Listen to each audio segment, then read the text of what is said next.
अऊज़ुबिल्लाहि मिनश्शैतानिर्रजीम बिस्मिल्लाहिर्रहमानिर्रहीम। अस्सलाम वालेकुम वरहमतुल्लाहि वबरकातुहू। रमज़ान के 50 मसाइल में हमारा लास्ट क्वेश्चन है आज, क्या शवाल के 6 रोज़ों के लिए रमज़ान के रोज़े पूरे करना ज़रूरी हैं?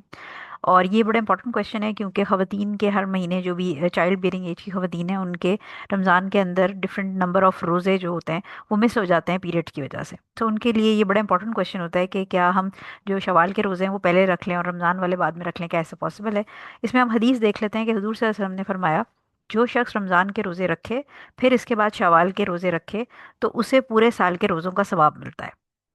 और बड़ी सिंपल सी इसके अंदर कैलकुलेशन है कि रमज़ान के जो रोज़े हैं वो लूनर ईयर हमने बात की थी कि 29 या 30 डेज़ का होता है, और हर जो रोज़ा है वो उसके 10 टाइम्स उसका सवाब है। तो तकरीबन आप समझें कि 30 के हिसाब से 300 डेज़ ये हो गए, और 6 रोज़े और रखेंगे और 10 से मल्टीप्लाई होगा तो 60 रोज़े, यानी 360 रोज़े इस तरह हो जाएंगे। सो लिहाजा एक लूनर ईयर जो है वो 360 डेज़ का होता है। सो अगर कोई पूरे रमज़ान के रोज़े रखता है जो कि 29 या 30 जितने भी होंगे प्लस 6 डेज ऑफ शवाल रखता है, तो ये ऐसे है जैसे उसने पूरा साल रोज़ा रखा। अब क्या ये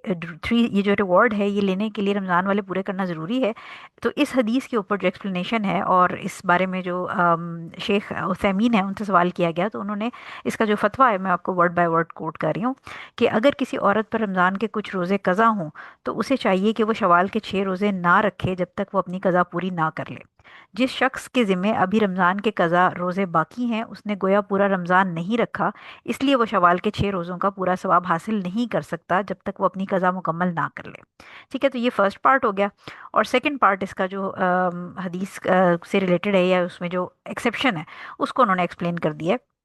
कि अगर हम ये फ़र्ज़ करें कि कज़ा रोज़े पूरे करते करते पूरा शवाल निकल जाए, जैसे किसी औरत के निफास की वजह से, यानी पोस्टपार्टम ब्लीडिंग, यानी जो बर्थ के बाद ब्लीडिंग होती है उसकी वजह से पूरा रमज़ान रोज़ा ना रख सकी हो, फिर उसने शवाल में कज़ा रखनी शुरू की और वो ज़ुल्क़ादा तक जाकर मुकम्मल हुई, तो वो उसके बाद भी 6 रोज़े रख सकती है और उसे शवाल के 6 रोज़ों का पूरा सवाब मिलेगा क्योंकि उसने मजबूरी या उज़र की वजह से ताख़ीर की थी। यानी एक ऐसी औरत जिसकी प्रेगनेंसी डिलीवरी हुई रमज़ान के स्टार्ट में और वो पूरा रमज़ान या रमज़ान से पहले उसकी डिलीवरी हुई और वो पूरा रमज़ान अपनी पोस्टपार्टम ब्लीडिंग की वजह से रमज़ान के रोज़े नहीं रख सकी, और जब शवाल स्टार्ट हुआ तो उसने गुस्ल करके अपने रमज़ान वाले रोज़े मेकअप करना शुरू किए और पूरा शवाल उसके रमज़ान के जो रोज़े मिस हुए हुए थे वो पूरा करने में गुजर गया। तो लिहाजा ऐसी खातून अगर उस कॉन्टीन्यूटी में अपने पहले शवाल के महीने में अपने रमज़ान के रोज़े पूरे करे और इतनी देर में शवाल ही ख़त्म हो जाए, तो उसके लिए जायज़ है कि वो अपने शवाल वाले रोज़े फिर नेक्स्ट मंथ जो ज़िलक़ादा है उसके अंदर रख सकती है, क्योंकि अल्लाह ताला को पता है कि उसका शरई उज़र है और उसको इंशाल्लाह ये 6 जो एक्स्ट्रा शवाल के रोज़े हैं उनका रिवॉर्ड मिल जाएगा। लेकिन अगर आप ये एक्सपेक्ट करते हैं कि आप अपने रमज़ान वाले पूरे ना करें और उसके बगैर शवाल वाले रखें, आप रखना चाहें तो आप रख सकते हैं, वो नफली रोज़े काउंट होंगे, लेकिन बगैर रमज़ान के रोज़े मेकअप किए बगैर शवाल के 6 रोज़े रख के ये जो रिवॉर्ड है, जो फास्टिंग ऑफ होल ईयर का आप वर्च्यू या फजीलत जानते हैं